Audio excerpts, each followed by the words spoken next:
You've just had John Stanley talking about the future of garden retail and his white paper vision. Later this afternoon, you've got New Leaf talking about sustainable sourcing. So it is really the subject of this year's Glee, the whole concept of sustainability and how it fits into the story of garden retail. Just so that you understand what you can expect to get from me in the next sort of 45 minutes to an hour, I'll give you a brief bit about who I am and what my organisation does and what catalysing change really means through business. What I really want to do is have a look at some of the trends that exist in big organisations, big corporations, and how they start to play out, and how some of those things you can pick up and use and benefit in your business, and why you would be doing it, what the real value is for you in actually engaging in this sort of stuff. And also looking a little bit about consumers, the new world for them, what that really means. I'll give you a quick and dirty, my observation view of garden retail. I should declare that I worked alongside the garden industry for 10 years. So I have a fairly in-depth view of the businesses that you run. And ultimately, what really the future is for a sustainable growing business, what it really means and what it really looks like. Because I don't think that it looks like a lot of the businesses that we have today, if I declare that up front. So just starting with me, the easy bit, who I am. I'm not the pearl in the shell. That's not the suggestion here. The suggestion is that actually I'm one of the pieces of grit that helps get you there. About 15 years ago, my life completely changed. I was a master's student at the time, and I was doing a master's on sustainable resource management, focusing on fisheries, on marine fisheries. And like a good master's student, I was sitting reading The New Scientist, and I saw this article that Unilever, so you know Unilever, they have 1 in 4 products in everybody's homes, whether it be Dove or Lifebuoy, or whether it be one of their detergents, even Calvin Klein, Bird's Eye they used to own, Wall's ice cream, the lot. And I read that they were going into partnership with WWF, the Worldwide Fund for Nature. Now these days, that's kind of old hat, but 15 years ago, it was very, very new. They were the first really to do it on a grand scale. So I, with my brave knickers on that morning, thought, right, well, I'll write to the director of Unilever's Innovation Centre and I'll tell her what I could do for her. So I wrote her a letter saying that I would come along and I'd help her with this brand new groundbreaking program that they were doing. And I didn't think that she'd actually take me up on the offer. But I got a phone call a couple of days later saying, come in, present, tell me what you think you can do. So I was younger and slightly more confident and certainly more foolish then, so I walked in the room and found myself in front of the chairman and her. And I had to give a presentation. So I figured I got nothing to lose, so I gave it everything I could, and I found myself about a week later being offered the job of International's Projects Manager to run this new transformational program, which fundamentally changed my life. But actually, if you look at where business is today, it also changed what business does. And it was part of a whole raft of different transformational programs that I ended up involved in and that business has been involved in that gets us to the place where we are today, where what I'm saying to you and obviously others in the industry are also saying you need to think about how you can really engage your business in this. So I've been a bit subversive by nature. I always find myself swimming against the tide. Being counterculture, as they refer to it, and it's dead handy, especially in big organisations. When you walk into a Unilever and you're not a Unilever man or woman, it has many of its advantages. You're not embedded in the culture the same way as they are. And I don't know, you'll all know the phrase, birds of a feather flock together. If anybody hadn't seen it or had time, there's a book out by a woman called Margaret Heffernan, and it's called Willful Blindness. It's a very interesting book. The title of the book is Willful Blindness, Why we Ignore the Obvious at Our Peril. But actually it's a very, very interesting book, because what it does is it talks about all the things that we naturally do, that we naturally choose to ignore things that don't suit us, why we flock together. An interesting example of that, if you test it with yourself, if you're sitting on your own in a room and the fire alarm goes off, you'll almost certainly get up, walk out and investigate what that is. If you're sitting in a room and a fire alarm goes off and there's 6 other people in the room with you, you won't move. You'll look around and see what they do. And then if they move, you'll move. So the birds of a feather concept and the fact that we do flock together, we don't necessarily challenge ourselves. We don't necessarily change what we do because we surround ourselves with like minds and things that work for us is interesting to me. And it's interesting to me in my experience of the garden retail industry. In 10 years, through different things that I was involved in, I was at GLE or I was at the Garden Centre Association or the HGA conference. And it was a little bit like a goldfish bowl sometimes. We did all sort of go around telling each other the same thing and talking about the same trends and pretty well doing the same thing. There certainly wasn't radical change. There wasn't even big, substantial change. There was slow, gradual change at best. And what I'd like to say this morning is I think the world that we're living in now, the signs and the signals that we're seeing suggest that we need to change a hell of a lot quicker and we need to be more transformational about it. My organisation is a company called Corporate Culture. It's been going for 25 years. It's famous for 2 things within the business. One of them is CSR, corporate social responsibility, sustainable business, and creating strategies for businesses. And my organisation have done it with all sorts of different organisations and very successfully. Some of the players up there, like the Waits Group, just won the Business in the Community Company of the Year award this year. We wrote their very first strategy and helped them develop on from there. Love Every Drop just won the Business in the Community Regional Company of the Year award. I personally wrote their transformational program last year and implemented it with the board. So sustainable business is what my company does. But it does another thing too, which is quite exciting in my view and unusual. It also does a thing called social marketing. Does anybody have any idea what it is? Any clue at all? What's social marketing?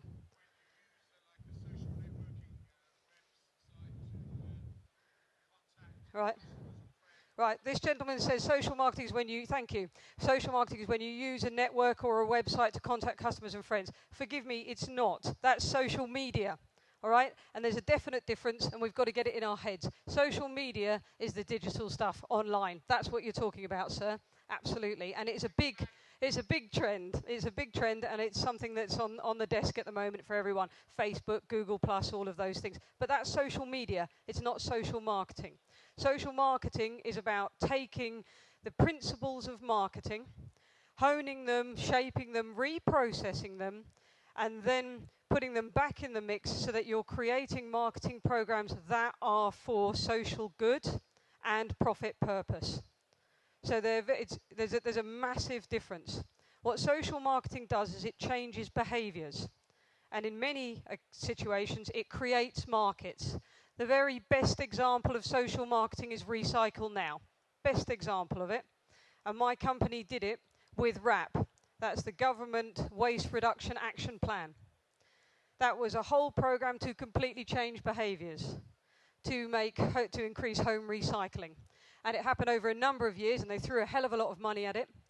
But basically, between Corporate Culture and RAP, we increased home recycling from 12.5% in 2004 to 40% in 2010. So social marketing is about changing behaviours. And you'll see why that's very important in the world that you now have to work and function in.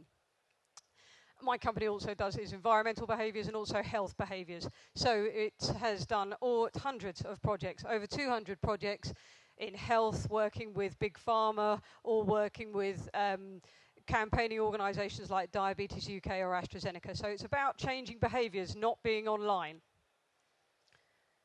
Some of our current live projects, well, there's all sorts of things, and I won't take you through any of them in detail, but there's everything from working with the Royal Bank of Scotland on a new approach to helping create sustainable communities and create markets for themselves. That's what's important in this to them.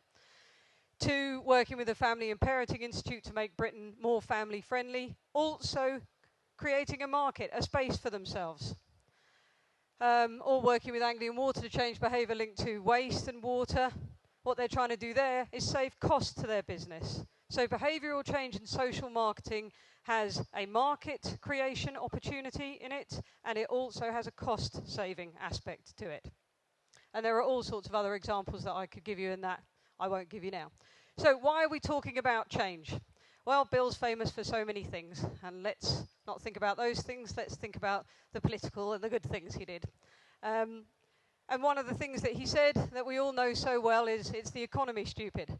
And it relates very directly to this. This whole story that we're talking about this morning is really about market creation.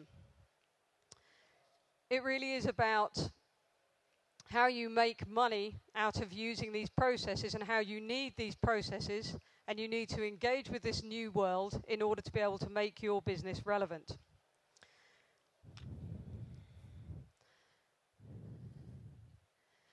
So the story really for us this morning, it's a story of how the world we live in is changing, of how consumer behavior is changing, and how this is impacting on business thinking.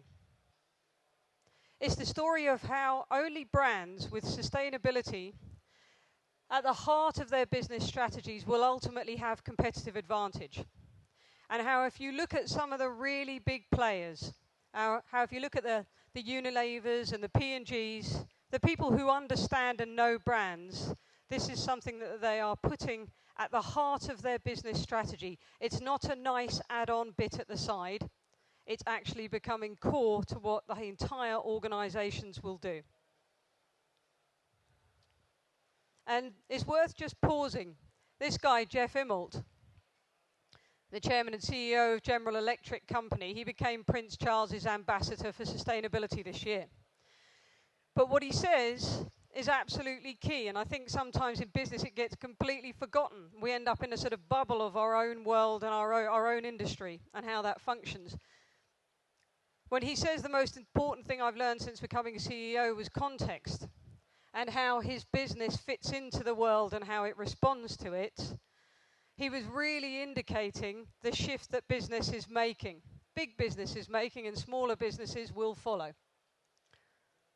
And it's worth bearing in mind the global context, because it really does impact on us. Let's not imagine that it doesn't. Even though we might hear something like demand for water will increase by 15% by 2030, and these are very, very conservative figures. I mean, you get the way out figures, and I've deliberately chosen the conservative figures for you. And we can say to ourselves, that doesn't matter. The flooding, it's in Bangladesh. The drought is in Sudan. Well, when I work with East Anglia, the drought's there too. And the reality is that's the driest, flattest, fastest growing region of the UK, and climate change and growth really matters to how they do business and everybody else who are businesses in that area.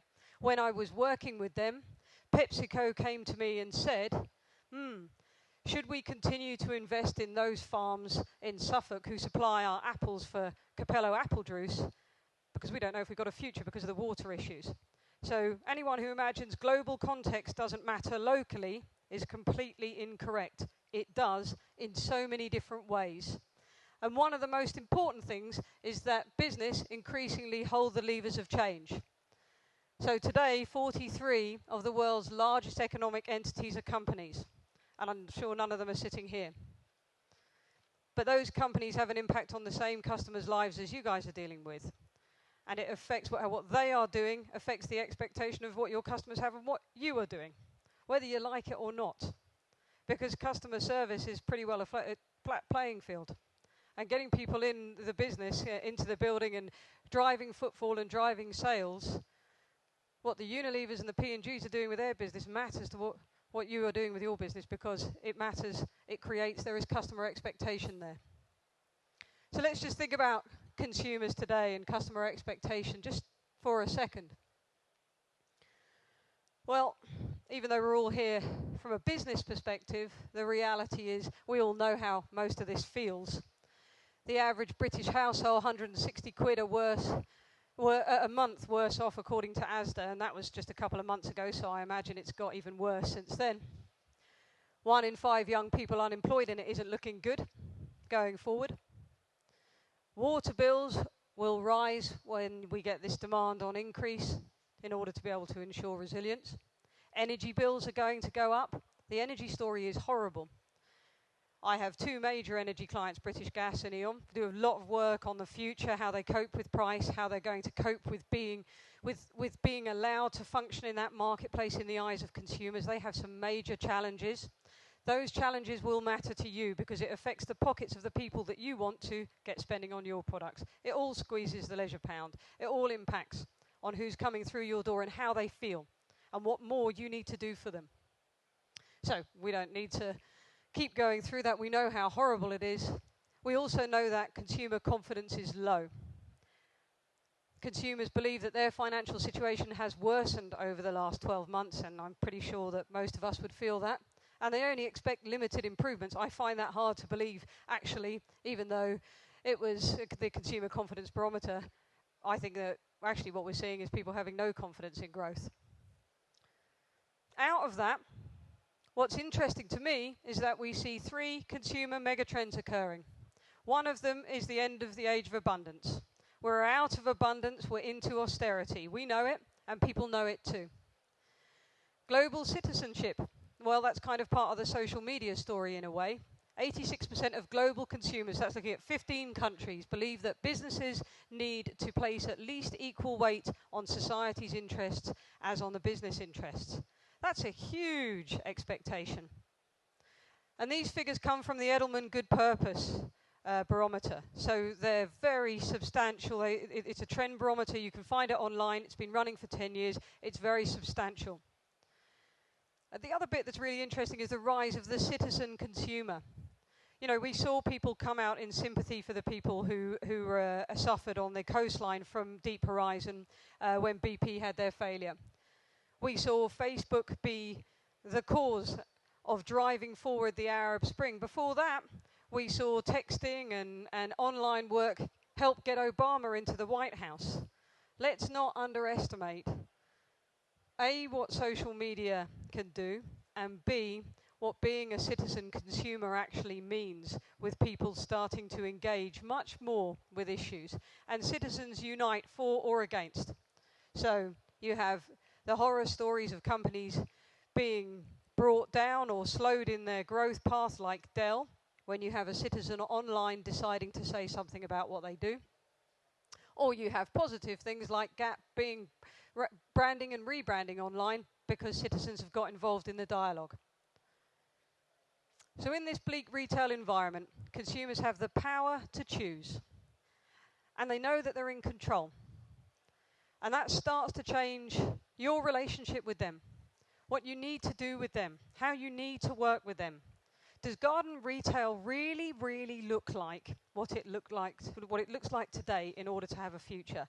I seriously question that. And it was an industry that when I worked with it for 10 years, I conceived a real love of because the people were so solid. It was such a nice industry to work in. And it's such a fantastic product at the heart of it, plants. So for me, I do feel very passionate that you have a future.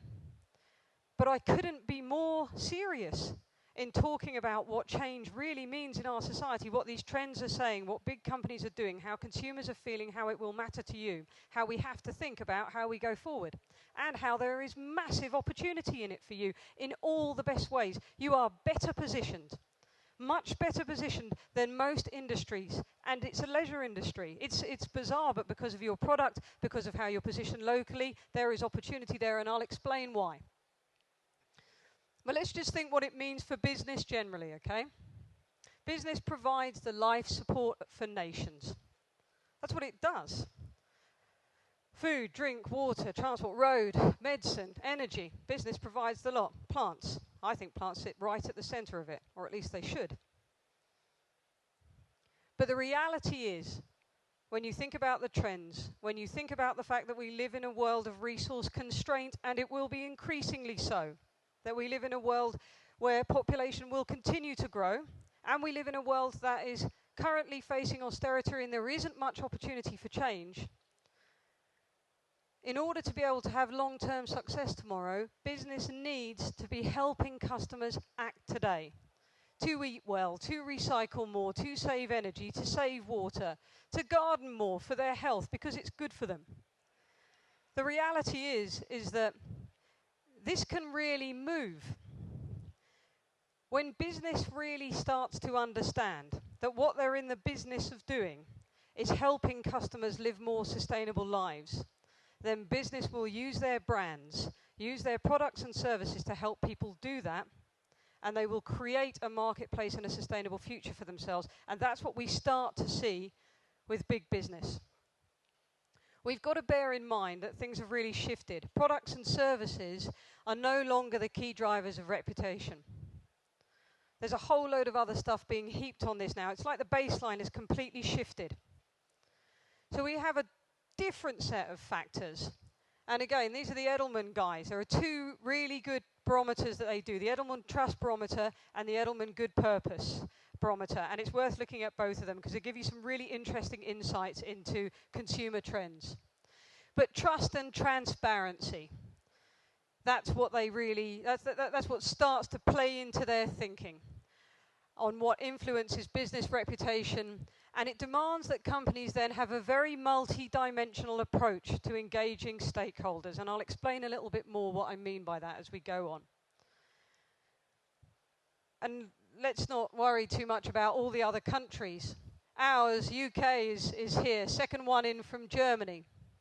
And I'll read it to you, it's a bit hard to read actually. What it says is that 89% of consumers who were asked in this survey say that corporations or businesses should create shareholder value in a way that aligns with society's interests, even if it means sacrificing shareholder value. That's a huge ask. Those things were never asked. They weren't even on consumer radars when these programs started 10 years ago. What I think is also interesting is the 82%, the blue bit in front, says that government should regulate to make sure that businesses do it. So in other words, consumers mean business on this. They want businesses to do it and they want governments to do it. Don't imagine that they're going to leave it alone. So for me, there's been a transformation of trust. And now you've got a situation where partnerships that are about societal good are a real conduit for earning trust. So that's about how you engage in a different way with stakeholders. The old framework was that you were in control. You could control information. You could focus on profit. You could stand alone. You could protect your brand. It was for you to deal with within the shadow of your building and you to take out there and put beyond. The new trust architecture is different. It's about transparency. It's about engaging with people much more proactively, and you have loads of opportunity to do that. And ultimately, it's about profit with a purpose. You'll have heard something about shared value. I'm sure John will have talked about shared value. These guys got everybody talking. Porter and Kramer at Harvard Business School in, I think it was February 2010, they turned around and they started to talk about companies taking the lead in bringing business and society back together.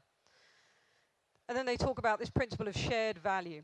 And the definition of it is creating economic value in a way that also creates value for society. It's actually pretty old-fashioned. It's actually where business really came from, I think. It's where business first developed, certainly where the Victorians were ever going. So in some ways, not really rocket science. But it did really started to get people thinking.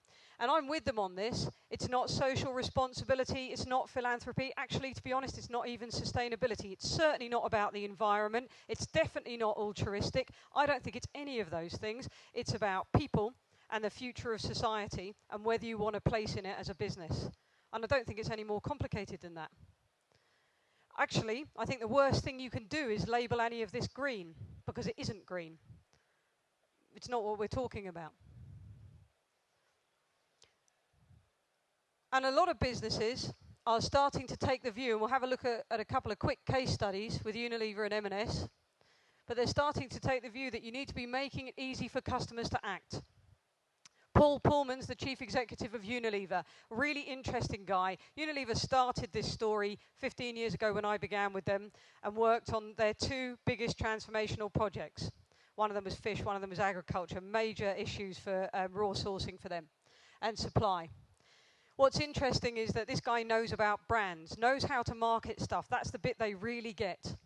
And what he's saying is brands that genuinely show consumers that they're helping them to reduce their impact, live their lives more sustainably, are the ones that have a future. And it isn't nice, soft stuff. It isn't reputation.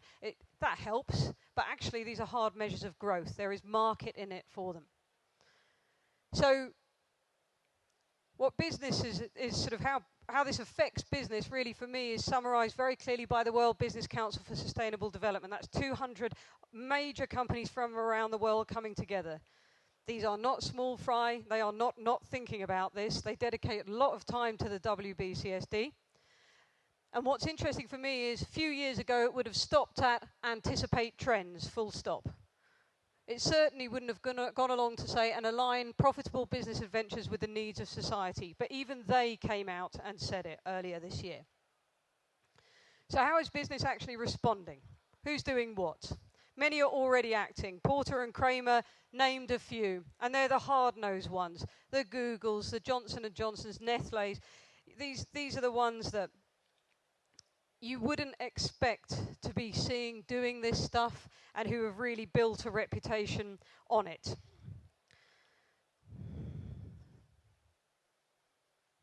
And the bit that's actually really key is this bit for me. It's a longer term focus. It's the difference between, if you're going to label it as anything, and so far as we've all got is sustainable business, so we'll stick with that for today. We don't need to rewrite the entire book. It's the difference between corporate responsibility and sustainable business. So old corporate responsibility is the bit that you have it's a nice add-on green bit. It's all the bit that you do to feel a bit good in your business, to do something nice for the community. And it also has a bit of a business risk side to it, which is quite helpful. So it's about focusing on the impact of your business today and how you fix that, bit of carbon footprinting, that sort of stuff. Focusing on managing risk, might be cost from the cost of carbon, it might be cost in relation to waste. It's focusing on cost. It's about communicating, not engaging, so you tell. It's what you do as a business, the nice sort of extra bit because you're a nice business, and it's semi-detached from strategy. It's certainly not core. Sustainable business takes that and really develops it, and it's an intelligent development of it, and actually I think it's an obvious development of it. Instead of it being about impact today, it's about focus on short, medium, and long-term business and the success of that business. Instead of focusing on risk, it's looking at risk and opportunity. Instead of it being about cost, you're talking about value, and instead of just communicating, you're actually talking about collaborating and engaging and building relationships. And instead of it just being what you do as a business, because you're a good business, so you sort out your carbon and you deal with your waste, it's much more about your actions plus what you do for your customers and your employees to make it easy for them to act. So it is broadening the responsibility circle, but you are getting benefit from it. And it's not semi-detached from strategy, it's completely integrated with strategy. So just a couple of very quick case studies. I'm sure people here know Plan A. Who shops in Marks and Sparks? Many of us, plenty of us. So Plan A came out, actually it was Stuart Rose who really drove this forward. But they're saying that sustainability is central to their business. It's how they do business. What's important is it's helping them stay ahead in a faster moving world, which is exactly what I'm talking about. And they've got a major objective, become the world's most sustainable retailer by 2015. So they've done a lot of stuff, whether it be to do with reducing waste or helping customers recycle. And they do a lot of the heavy lifting for customers. They do it for them. What I think is interesting is the outcome. £200 million were spent on Plan A in total. It was cost neutral within 2 years, and there's 120 million net benefit to date from it. People always say, what is the nature of the benefits? Two things. It tends to be efficiencies within the business, but it also tends to be loyalty and customer response and customer return as a consequence of the commitment to it. I won't go through this one in massive detail because we've got other bits that I want to try and cover. But Unilever, absolutely huge ambition Unilever has. Double the size of Unilever while reducing the environmental and, in fact, social footprint. And make a positive impact, help people. It's very proactive. Unilever have shocked the city. Paul Pullman turned round earlier this year and said, not going to give you quarterly reports anymore. Not going to do this short-term thing anymore. If it's short-term investment you're looking for, don't invest in me. which is kind of almost suicide from professional suicide from a CEO's perspective. Very brave, very interesting. Be interesting to see how they follow it through, but the intention is very exciting, and it's changing the frameworks of how people do business. GE, I put it up there purely because we talked briefly about Jeff Immelt earlier.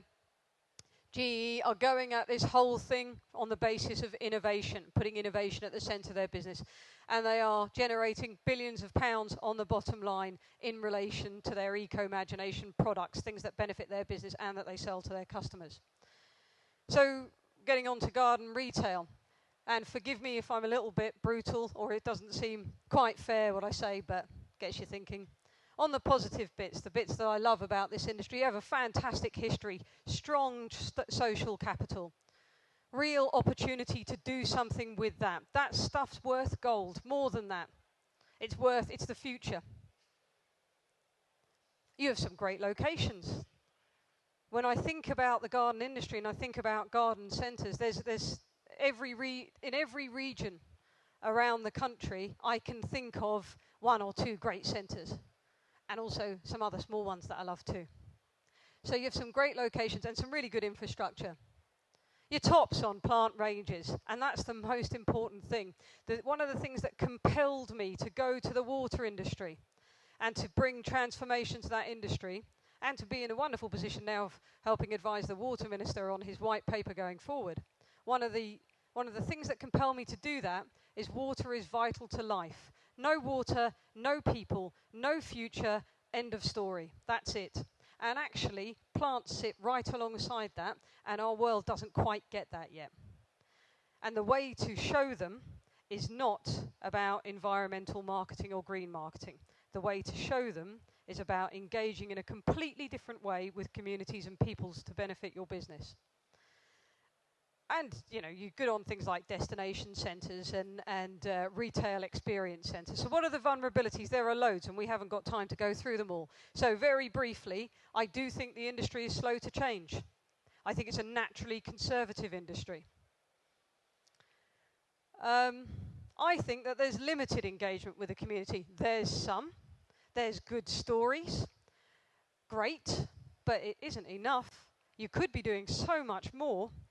It could be achieving so much more for you. Not just loyalty, real interest, and I'll show you how. I think that the business has a bit of a survival mindset. A lot of industries do at the moment, coming out of the recession. Christ, we made it, and we still survive. Great. But actually, what is it? Intel says that a bad business fails in a recession, a good business survives a recession, and a great business flies in a recession. And I would ask you to ask yourself, where is the garden retail industry? Where are you in your business? It definitely does not set the agenda. There is not thought leadership coming out of this industry. Absolutely not. I don't see any think tanks. I don't see anyone talking about really what plants and green space can really do for people's lives, about how it engages with communities. None of that dialogue is out there at all. You get the odd bit. But it's certainly not cutting edge. It certainly isn't anywhere near. And of course there's buyouts, takeovers, new competition, costs, and the weather. So there are plenty of vulnerabilities and threats. But the point is that, you know, you can change, you have done. You've gone from nurseries to garden centres, you've gone from destination centres and experience retail. You have come a long way. My challenge is the need to go further. Given the context that we've been talking about, where do you go from here? And there are tools, things that can help make a start. I think they're only a start, mind. You know, I was asked to come here and speak as part of the Colour Your Life programme. So Colour Your Life online hub, great concept about engaging with consumers, about making gardening live beyond it just being plants. Starts off with point of sale. That's the beginning. It's somewhere sort of down there on the list, in my opinion, but it's a toehold. It's something to get you thinking about what you really should be talking to your customers about, what you really should be doing beyond there. So have a look at it. There's a fantastic website, has movies online, it has a consumer hub, it has things that are starting to get consumers and the public thinking about what plants are really for and what they can really do with their lives. And there's stuff for you to put in your centres, there's stuff for you to start engaging with people. Good, that's a start. But I think there's an absolute world of opportunity out there, because the world is really changing. The mindset, the structure of our society is the third sector that does voluntary initiatives for public good. That's your bit. Public sector, public initiatives for public good. And then the private sector, well, we just please ourselves and make money. And that's kind of the structure of our society. That's kind of how we've always thought about things. But the reality is things are moving. We've seen with citizen consumers, we've seen with all the things that I've been talking about up until now, we are looking at a decade of transformation. And we don't have any choice as a business but to be part of it.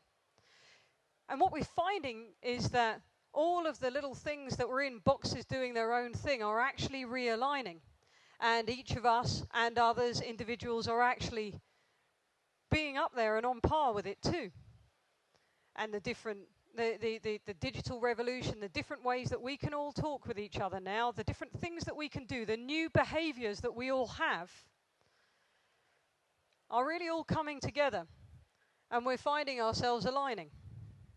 And we've got a choice. Hopefully what will come out of it is new models so that we have a sustainable world. And to be honest, we don't have very much of an option not to do that. When you think back on context, and when I was saying in a conservative way we're currently using 2.3 planets, we don't actually have very much of a choice other than to try and do this. So it's quite interesting that actually what we see in society is a natural progression to these changes. But that presents massive opportunity for you. And there are sort of, how does it present opportunity for you? That's when we sort of get to this bit. And that's when we get to start thinking about what you really could do with your customers, that you completely change your relationship with them. I was talking earlier about new models for engagement, multi-stakeholder engagement. That's what people want. Different ways of doing it, multi-dimensional. I don't think garden centres have even started thinking about this. There are bits and pieces that you see that are really good stuff you could build on, but you could take it a lot further. Co-ownership. Co-ownership of what? Well, things like allotments. Things that impact on people's lives, change their behaviours. You have absolutely a dream opportunity. These global companies would love to be as local as you are.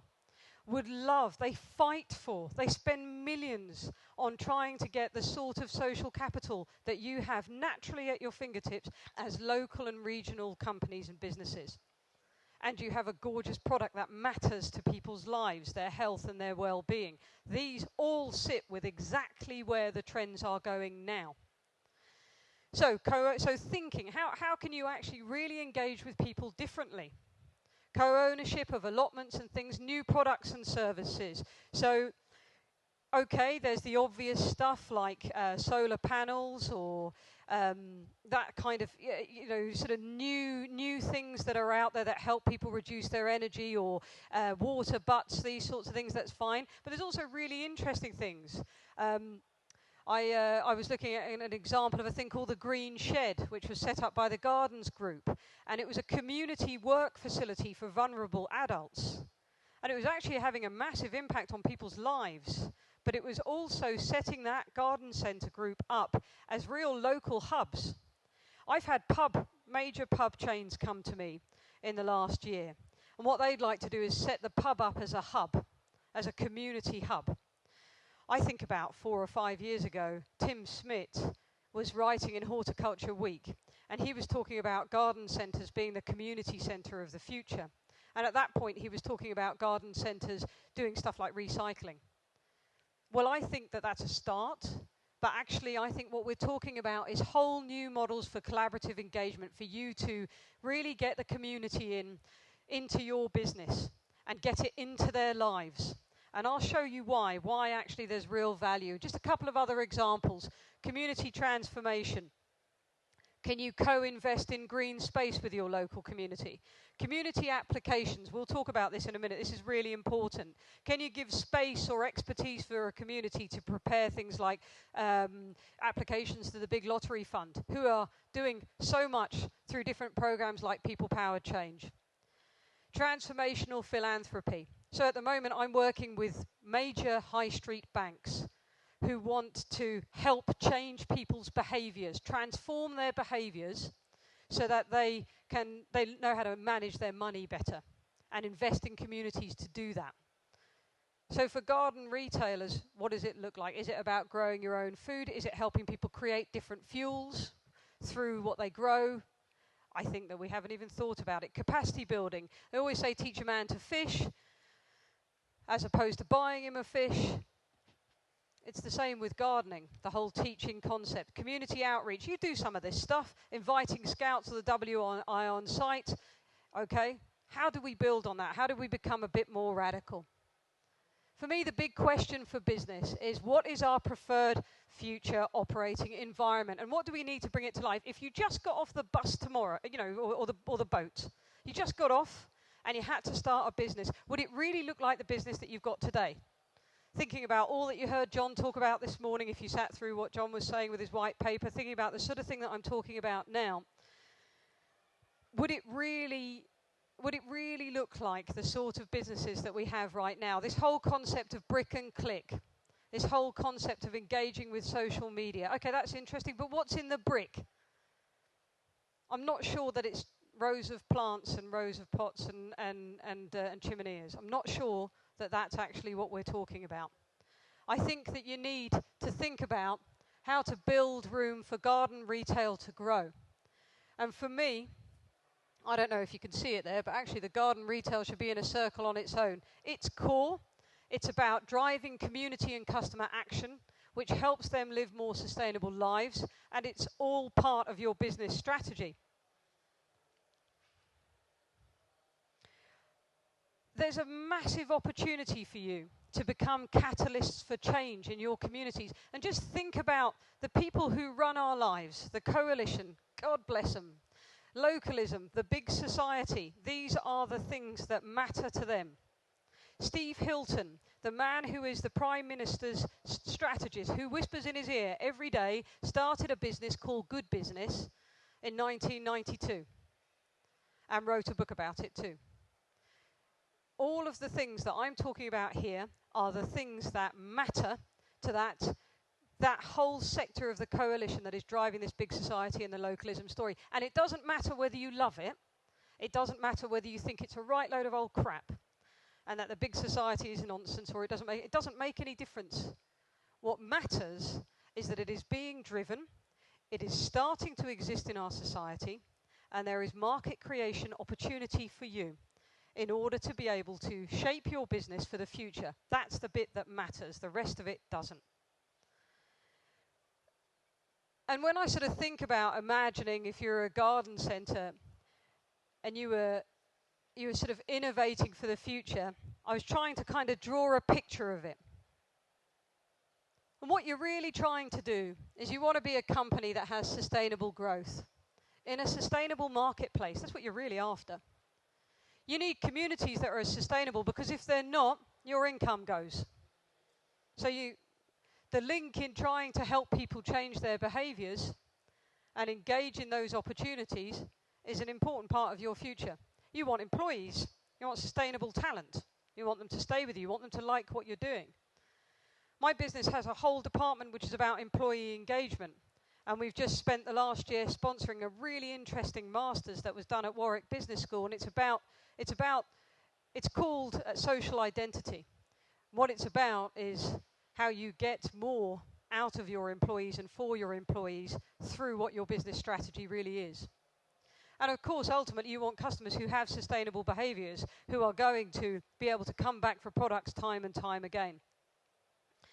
So, some of this comes easily to you. I definitely am not claiming that you're not doing some of it, because you are. And when I was involved with the industry, I had the pleasure of working on all sorts of interesting things. The GCA sponsored the Colour Your Life Green Community Award. events, do some fantastic stuff. As an example, the Gardens Group, I wish I could remember all the names now. It's a couple of years since I've been any part of the story. But there are key tenets here: recycling, water efficiency, healthy living, social responsibility, trading fairly and ethically. These are all the things. We get that. We all get that. That's not what I'm talking about. That's just the basis of it. What I'm talking about is how you get really beyond that. But what I'm saying is you do have strong foundations to sort of build on.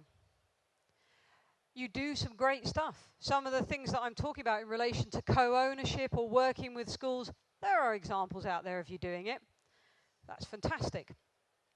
And the award, the Colour Your Life award, if you're not engaging with it, do. Why not be rewarded for what you're doing? And it helps guide you through a bit of a process, and it's a good start. Like Colour Your Life, it's a good start. But the question is, we need to find the imagination to go beyond that. And you've got other bits, things like farmers markets. These are all good things. But for me, it's how do you get to the bigger bit? There's other stuff out there. There's things like the Eden Project, the Big Lunch. They got 1 million people together to in neighbourhoods, and it's about creating healthy neighbourhoods. It's about getting people to engage with each other, like each other, talk to each other in a way that we don't now. It's really soft-sounding stuff. It's really important if you want a sustainable community around you who's going to come and use your business. It might be that some garden centres engaged a bit with this, but how many? And what more could you have done with it? How proactive could you get with it? How far can you take it? I love taking things and saying, how do you take it to the totally radical extreme? Does that do something interesting for your business? It often does. And you get people coming together. And if you're part of that story in a very proactive way, you're part of what they're talking about. And there's loads of other stuff that take you up the next tier from talking to your customers about Colour Your Life or engaging with the award. There's also stuff like the Garden Birdwatch, which of course benefits your products on wild bird care anyway. But there's the Big Tree Plant, sponsored by the government. They want to plant 1 million trees by 2015. Real opportunity for you. There's things like the Trees for Cities Treeathon.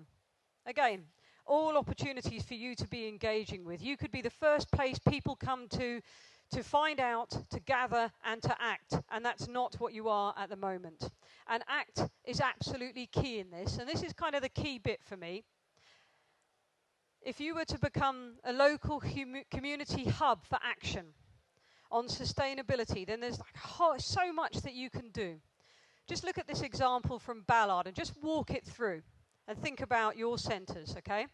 The story I'm going to tell you about people-powered change in Ballard in Seattle is based around a neighbourhood matching fund. So it's Seattle City. They were willing to give money in order to support community improvement projects. So they would give money if you as a community provided labour and volunteering. You wouldn't think it could go that far, would you? Now, Ballard's an area in Seattle, west coast of the States. It has the least number of street trees and the least number of parks of all places in Seattle. But it did have a woman called Travilla Gowan, and she loves trees. Totally passionate about them, and she wanted them where she lived. So, she put notices in the local church bulletin. She put notices in the Ballard Tribune. She went to the corner shop and she asked people to get involved. She asked people to pledge their time and energy to plant street trees around Ballard. And she didn't get enough answers. So she went and knocked on doors and she talked people into it. And then what she did was she got people to sign the pledges. And anyone who does anything with communities knows what bloody hard work that is. And nowhere in this story am I able to say that a garden centre was involved. Okay? And that's the kind of shame of it when you think of the opportunity in it. Because she got people to sign pledges that they would plant the trees in the neighbourhood, and then she sent the pledges off to the neighbourhood fund application, and eventually, one day, 1,080 trees turned up, and she got everyone out to plant them. 1,000 people came out that day, and she did it. And they felt empowered. And they said, look what we can do. This is pretty cool, actually. But then they looked around their neighbourhood and they said, so we have street trees, but we don't actually have parks. So they looked around the neighbourhood for space for a park, and they couldn't find much. finally, they found an old nursery. It was right next to the business district. It was a safety issue. Kids played in it. It was a bankrupt and derelict site. So they went to the city government, and through their people power, they talked the city government into buying it. And the city government said, well, we'll buy it, but we can't afford to turn it into a park for you. So the community said, well, that's all right, you buy it. We'll find a way of turning it into a park. So that's what they did. They had a local landscape architect volunteer and help design it. And they created a thing called Baker Park. And this is absolutely the case. And it was all volunteer-led. And as it was an old nursery, it had some very nice trees. This is planting that they did as a community. One of the trees was a dead tree, and there was a Native American who wanted to do something with it, so they created this totem pole with this idea of this frog, the nature coming back to the city. So nice concept. And it's infectious. In fact, around Seattle, there are 85 community gardens and 7,000 urban gardeners. The most recent park that the community did in Ballard was a site of an old house. So they created cement furniture within the park. But they've done stuff like created skate parks, and they've improved estuaries. They've done all sorts of things. Ultimately, they felt, well, we've made our neighbourhood a much better place to be, and it's a lovely story. It makes the hairs stand up on the back of my neck, and I love it. It makes me proud to be a person when I think we can do that stuff. But they also, I suppose it was being American, they thought, well, we've done good stuff for the neighbourhood. What can we do for the world? So they created a thing called Sustainable Ballard. It's an all-volunteer body, has events every year, and it helps people with all sorts of stuff. Carbon footprint, their water use, changing their behaviours. But I would ask you to think of one thing, just one thing. Next time, sometime today, when you sit down and have a cup of coffee, and you think, my God, I sat through that long seminar, what did I get out of it? Ask yourself this. Imagine if you could grow a Trevilla Gowan. Imagine if you could have one of those in your area. Imagine if you could help them hook up with the big lottery fund who do people-powered change, who are using this example to try to get people engaged, or government-backed planting or any of that sort of stuff. Imagine if you could grow a Trevilla Gowan. That's what multi-stakeholder engagement, multi-dimensional engagement is really about. It's not just about having the schools in. It's much more than that. And you have the opportunity to be catalyst for change in your community at a time when this society is begging for it, from the top down. So, I have a parting thought, and then I will leave you in peace. And it takes me back to money, because that's probably the main reason that we're all here. And that's not a bad thing. And it takes me back to the big lesson of the recession and what went wrong. Sam DiPiazza, the CEO of PricewaterhouseCoopers, he stood up at the World Business Council for Sustainable Development in 2008, and he basically said, by focusing on the short term, we totally cocked it up. That's basically what he said. And I think we all end up listening to what I'm saying here and thinking, well, that's a really interesting story. I hope that's what you think. But, you know, will anything actually change? Will things ever really change? Because actually we're talking about whole framework change in our society, social or economic. But I think the signs are that change is happening, that this is this decade of transformation. I don't think we actually have any choice because of austerity, because of resource constraint, because of population growth. Those things in concert are having an impact. But you actually have an opportunity because of your business, because of your product, because of where you're placed. Because of the social capital that you have right now in your back pocket, you can take your centre and you could put it in the middle of that transformation. You could be a real catalyst for change, and there's a market for it. And the reason why there's a market for it is because the flip side of unsustainable business is sustainable business. The fact of the matter is, this influential man was wrong. When Milton Friedman basically turned around and said that the sole responsibility of business is to make as much money for their stockholders, their shareholders as possible, it was pretty bloody naive. And it certainly was naive in a world, in the sort of context that we're functioning in. But these men are actually right. And they are men that impact on customers' lives who are coming into your centres all the time. Whether it was John Chambers, who's talking about an inflection point. Sorry, I shot past him. And he's talking about opportunity to help. Make no bones about it, the opportunity to help is because of market creation. That's what he has to do in his job. But it aligns. It dovetails back to Jeff Immelt. Long-term commercial success and social progress are joined at the hip. He says we're going to solve tough global problems or local social problems and make money doing it.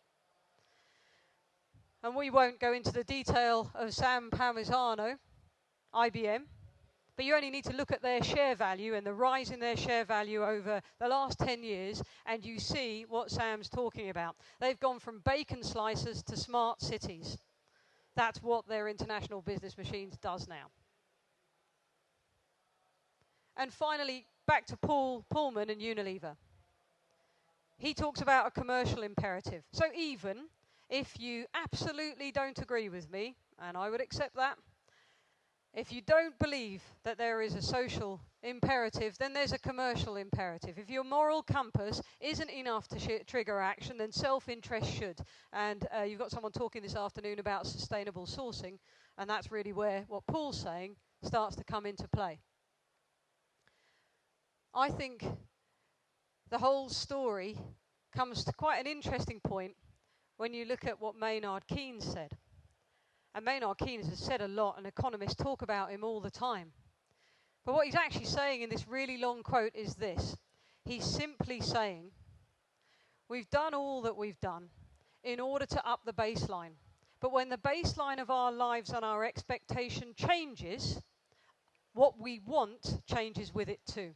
And having got to a certain point now, people are asking for more, and business will need to turn around and respond to that. That's what he's saying. So what I'm saying is that there comes a time for game changing, for thinking big and for being bold. And in my view, the time's now and the opportunity is yours to take to engage with it. Thank you very much.